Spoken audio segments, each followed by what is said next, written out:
শীতের দিনে গরম গরম খাবারের মজাই আলাদা। ধোঁয়া ওঠা ঝাল ঝাল হাঁসের মাংস ভুনা আর তার সঙ্গে বানানো চালের গুঁড়ির ফুলকো ফুলকো রুটি। কড়াইয়ে পরিমাণ মতো পানি আর লবণ দিয়ে সামান্য চালের গুঁড়ি দিয়ে নাড়তে থাকবো যতক্ষণ না পানি ফুটে উঠছে। পানি ফুটে উঠলে দিয়ে দিলাম চালের গুঁড়ি, দিয়ে সুন্দরভাবে নাড়াচাড়া করে চালের গুঁড়ি সিদ্ধ করে নেব। তারপর ঢাকনা দিয়ে ঢেকে রাখবো। তারপর সুন্দর করে মথে লেচি কেটে নেব। সিদ্ধ গুঁড়িগুলো ভালোভাবে মথে নিলে রুটি হবে তুলতুলে নরম আর ফুলকো ফুলকো। গ্লাস দিয়ে সুন্দরভাবে এক এক করে লেচি কেটে নিচ্ছি। গ্লাসের মুখ গোল হওয়ায় লেচিগুলো সমান আকারে হয় এবং আলাদা করা সহজ হয়।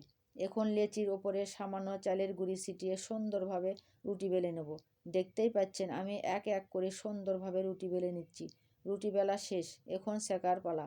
গরম তাওয়ায় এক এক করে রুটি দিয়ে সেকে নিচ্ছি, যাতে ভেতরটা নরম থাকে আর ওপরটা ফুলকো ফুলকো হয়। উল্টে পাল্টে সেকে নিতে রুটিগুলো সুন্দরভাবে ফুলে উঠছে। চালের গন্ধে রান্নাঘরটা ভরে যাচ্ছে। গরম গরম চালের ফুলকো রুটি আর পাশে ঝাল ঝাল হাঁসের মাংস ভুনা। সাজিয়ে নিলাম এক প্লেট। এই হলো আজকের আয়োজন, সহজ সুস্বাদু আর মন ভরা ভালোবাসার রান্না।